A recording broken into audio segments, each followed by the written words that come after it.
ready?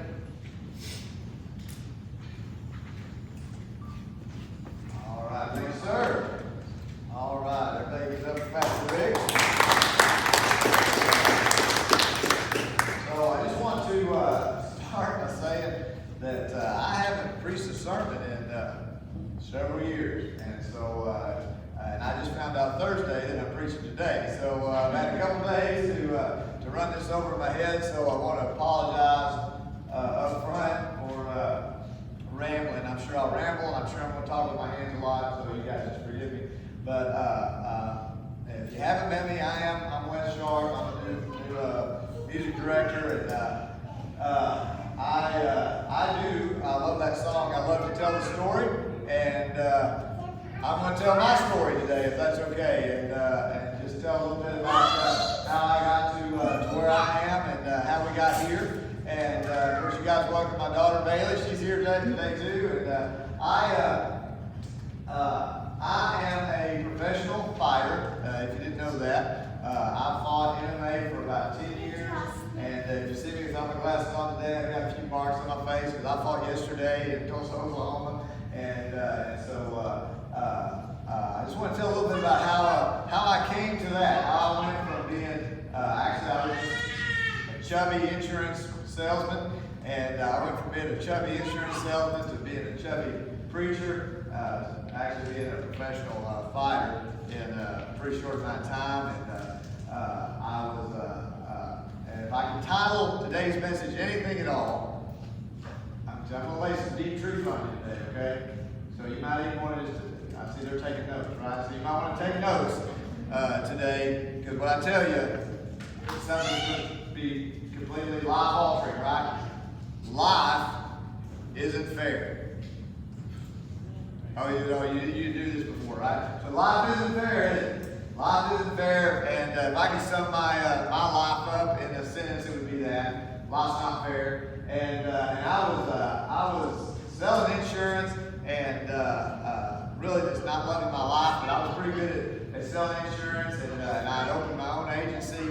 And the same year I opened my own agency, the company that I worked for, they bought another insurance agency, and they absorbed all their underwriters, and their underwriters changed the way that they did business, and basically everything I'd done for the last 2 months got kicked out. And I'd already been paid for it. And so I had to try and earn that same amount of money, plus those 2 months that I lost in a month. And it basically just put me out of business. I was so stressed out, I literally just closed the doors on the place. And I moved back home to Evening Shade, Arkansas, where I'm from. And moved back to Evening Shade where my parents live, and didn't know what I was going to do. And I always played music, so I started getting invitations to go to churches and play for revivals and stuff like that. And occasionally I get invited to do something like this, preach a little bit. And so my dad's church said, "Hey, why don't you come to work for us? Why don't you come as an associate pastor? And we can't really pay you anything, but you're not working anyway, so might as well work for us for not a lot of money. But if you come, we'll send you to Bible college." And I was like, "Well, that's a good deal. I'll take a college education." So I ended up going to Bible college and started trying to get in shape and lose weight. And so at the time I was working full time, and then I was in school full time. And Bailey's mom was working full time as a nurse, and then she was going back to get her RN, so she was in RN school full time. And I don't know if you can imagine this, if you've ever been in that situation, but we had a lot of this going on, and I just wanted to lose weight and just just had a lot of stress. And she told me, I knew that she went to nursing school with this single, really good-looking Mexican kid named Gilbert. She said, Gilbert said he found out you like fighting. He wants you to come train with him. He wants you to come train with him. And I honestly just thought that Gilbert had a crush on her and probably would just kick my rump, And so I kept putting him off. So finally I said, all right, I'll go train with Gilbert. And I went and trained with Gilbert, and they were doing judo throws that day, which was pretty awesome. The ability to take and just throw a grown man is incredible. And I was pretty impressed with that. So I started coming back, and trained with them. And in a couple of months, I lost about 20 pounds. In 6 months, I lost 50 pounds. And started competing, going to tournaments and stuff. Started winning a bunch of tournaments. They're like, man, you should fight. You should cage fight. And I was like, yeah, I should cage fight. And so I just decided to try my hand at that. I knew about a guy in Pocahontas, Arkansas, that had a cage in his parking lot of his gym. And if you paid him $20, you could fight somebody. And I'm not going to say his name because that's completely illegal. And but I did it, and I showed up, and I handed him $20. He said, "How much do you weigh?" I said, at the time I weighed 160 pounds. I said, 160. He looked around, said, "What my size?" I said, "What do you weigh?" And the guy says, 170. He goes, "You fight him?" I said, "Yeah." And so that guy paid his $20. We got in there, and we fought for 3 rounds, and I felt like I'd been in a car wreck afterwards. And but I won that fight, and I felt like, I can do this. So I started training for a sanctioned fight. About 3 fights later, I got offered a chance to fight for a title, so I won a belt. And after I won that belt, I started getting invited to Memphis to fight at bigger shows, televised shows. And my first televised fight, they had asked me, okay, after the fights, we're going to have an after party at Club 152 on Bill Street, and you have to come and mingle with all the folks there. I said, well, I can't do that. I've got to get back to Arkansas. I'm preaching tomorrow. And they said, preach tomorrow? I said, yeah, I've got to preach tomorrow. So after the fight, I got to get back. And they thought that was the funniest thing. And on the televised fight there on Memphis TV, they were talking about, Wes Sharp out of Evening Shade, Arkansas, 155 pounds. And we asked him to come to the after party. He said he can't because he's preaching tomorrow. He's got to be back to Arkansas, preach tomorrow. They're saying this on the TV. And the other announcer says, the punching preacher. And that just stuck. And that's what I was known for from then on, was the punching preacher. And actually, I brought, we ended up printing up t-shirts and sold all these all across the country. But we had, I sold that up for you so you can see the punching preacher t-shirt right there. So that's me. I was actually standing in front of a church door in my hometown, Evening Shade, Arkansas, and with my suit on, my hands wrapped, ready to fight. And so I bought this. So I'm going to give that to Rick. Rick, here's your punching preacher t-shirt. There you go. Awesome. Amen. There you go. All right. So that's worth not a lot of money, but there you go. But there you go. And on the back, it's got a verse on there about and Nehemiah is probably my favorite. That's a handsome devil on the front. Yeah. Don't tell him that, his head is well up. Yeah, I know. We'll have to print more shirts. We'll have to print more shirts.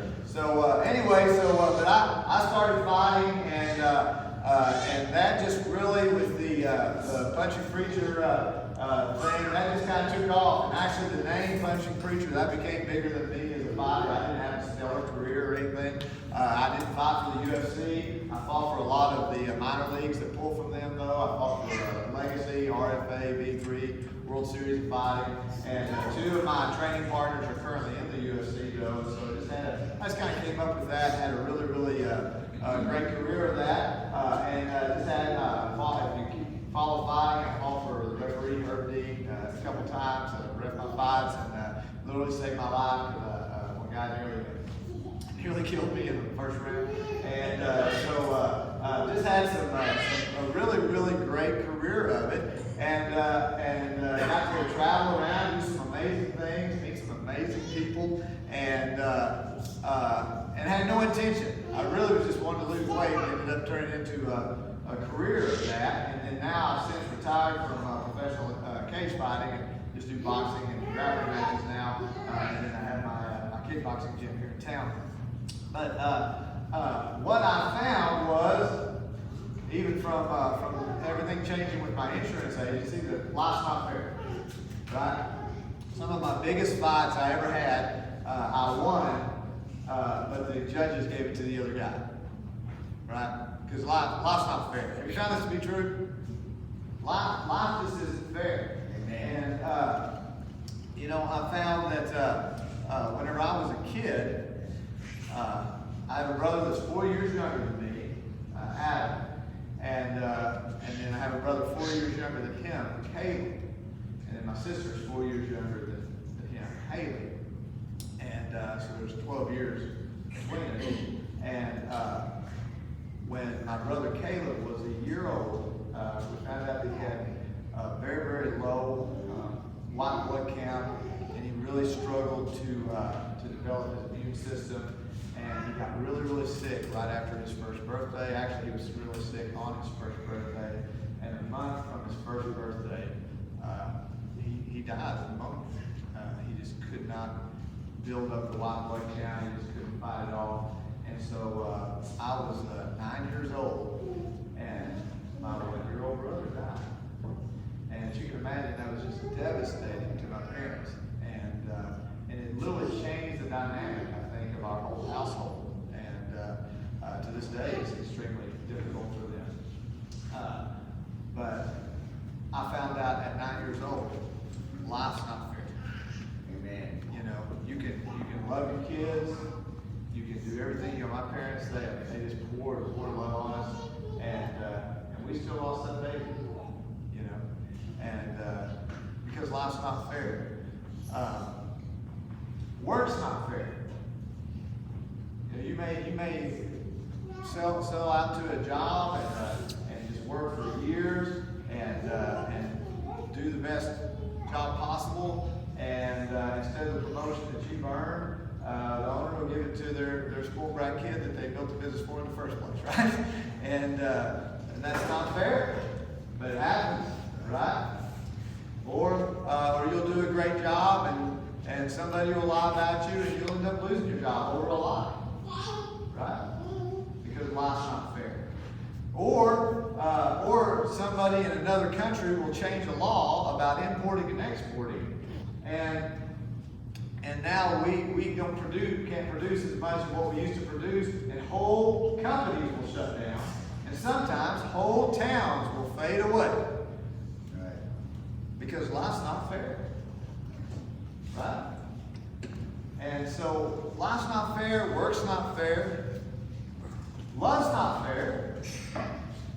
Can I get an amen? I thought I heard something there. So, you know, you may pour yourself into somebody, and you may do everything right, and you may take out the trash and pick up the socks and wipe the kids' noses and everything, and come home and now there's somebody else in your bed. That happens. Life's not fair. Love's not fair. Facebook's not fair. Right?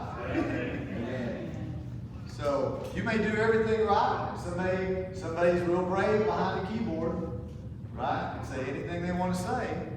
And that's not fair about you. And so life just is not fair. So what I want to do is I want to share with you out of the book of John something that Jesus said. And if you turn to John chapter 16, and I'm going to be reading out of the English Standard Version. And Jesus has just been talking to them about how their joy is going to turn to sorrow, but then their sorrow is going to turn to joy.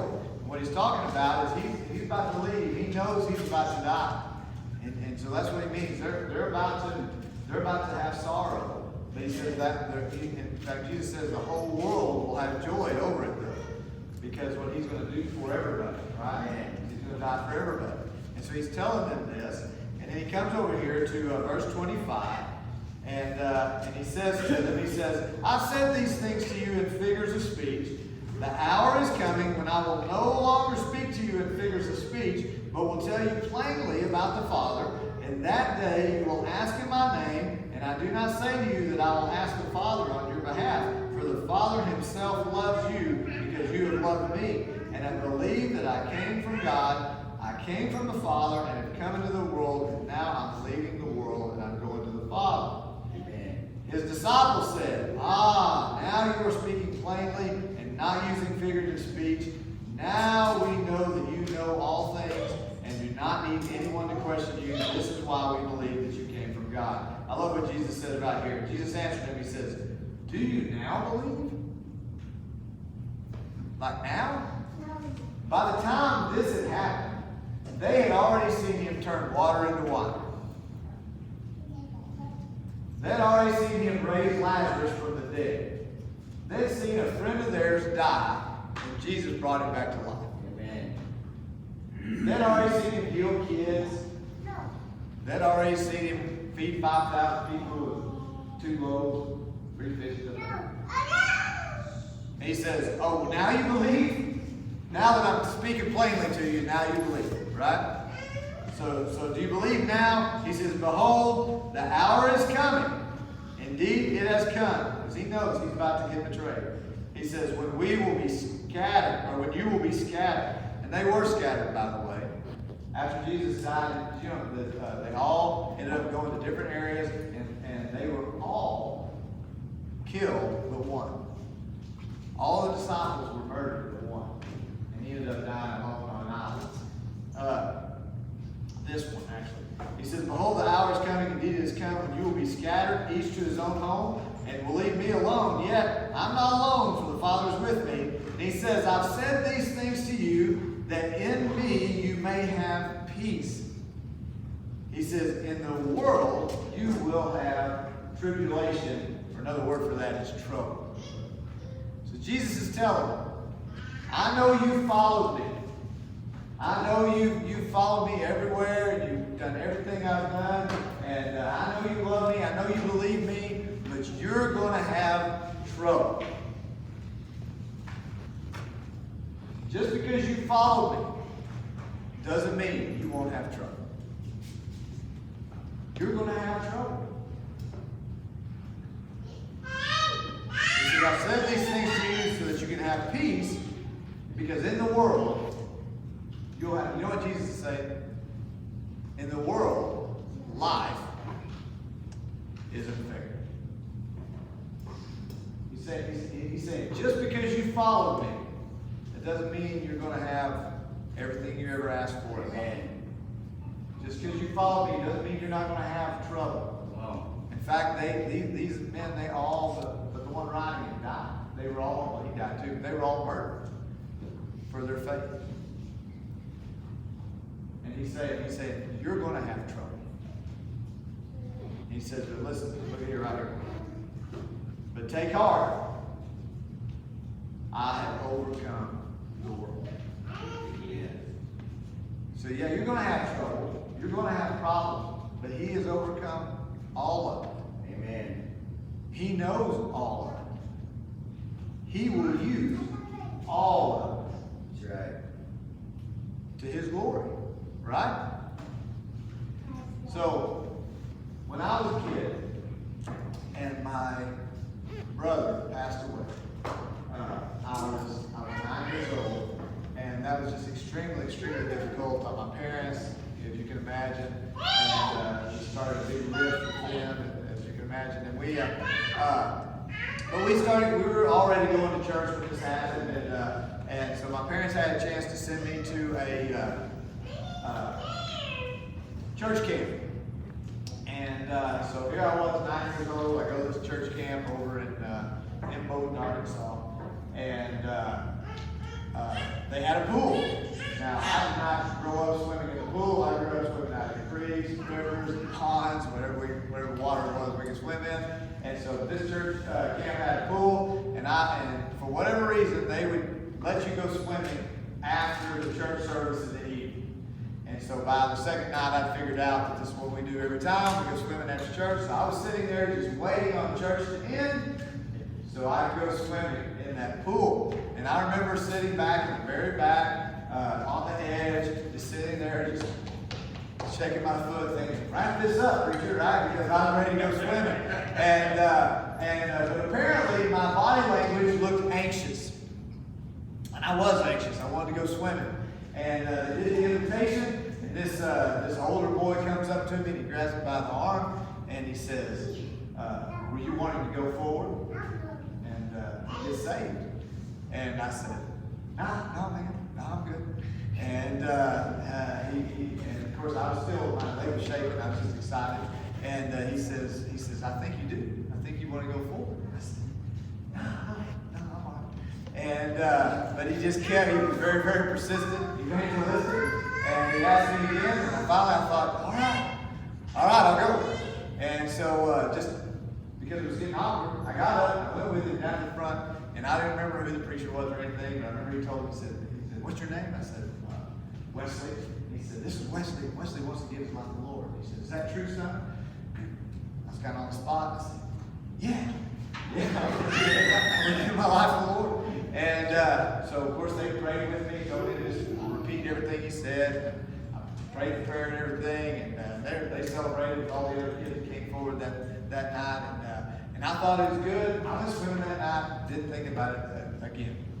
Until the next Sunday morning, when they brought me up to the front of the church, because the pastor at this time knew, and he wanted to announce that I got saved at church camp, and how excited they were about that. And so as far as everybody was concerned, I was saved.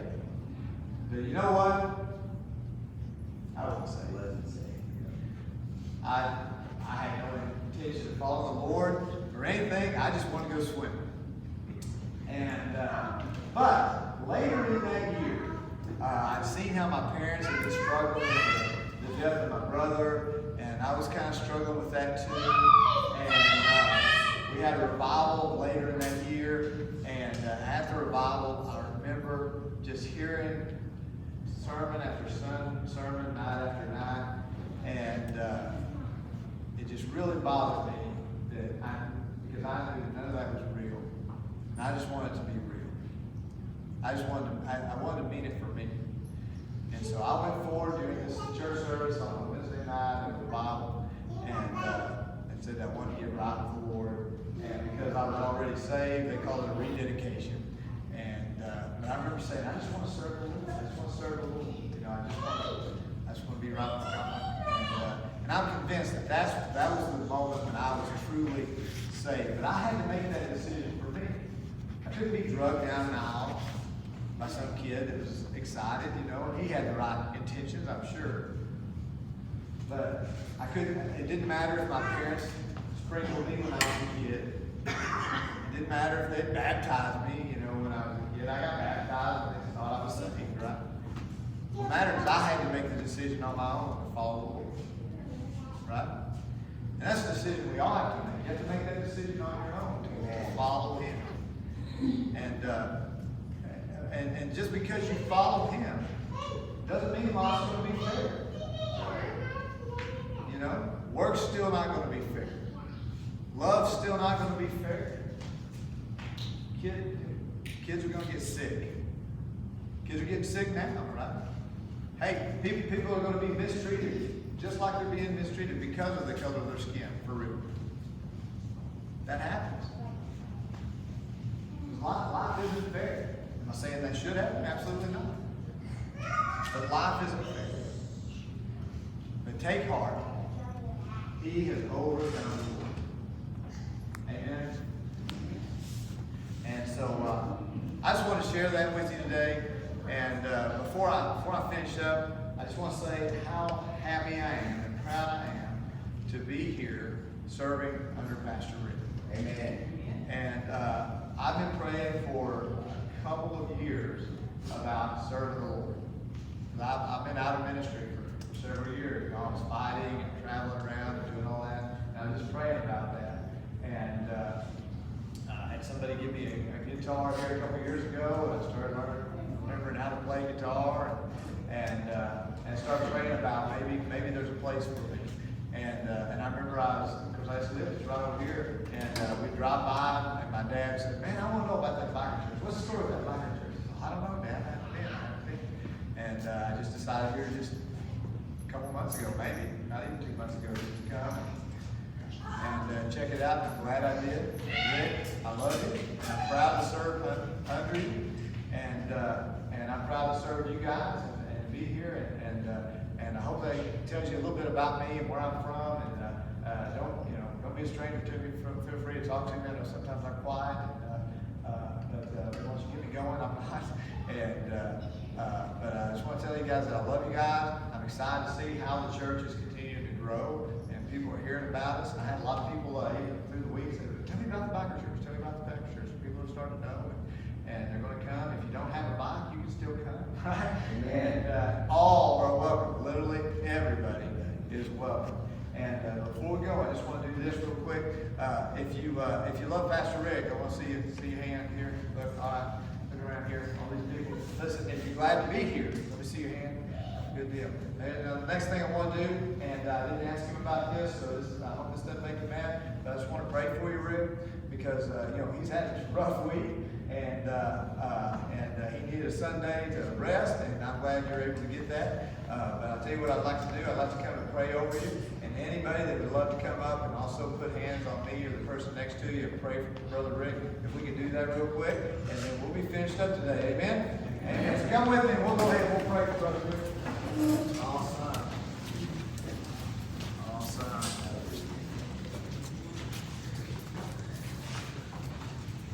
Father, I just come to you right now, and I just lift Rick up to you. Lord, I thank you so much for his heart. Lord, I thank you that he loves you, and he loves people. Lord, he loves all people, and we know his heart, and we just pray for him and his wonderful bride, Lord. I just pray that you strengthen them, give them rest, Lord, but more than anything, let them feel your peace, because we know in the world we'll have trouble. But you've overcome the world. You've overcome all these challenges already. You're above them, and you're in them. And you already know the outcome. And Lord, so I just pray all these things for Rick. We pray for courage and strength and rest in his life. And we thank you so much for his leadership. And we just lift all this up to you in Jesus' holy name. And people said, Amen. Amen. Amen.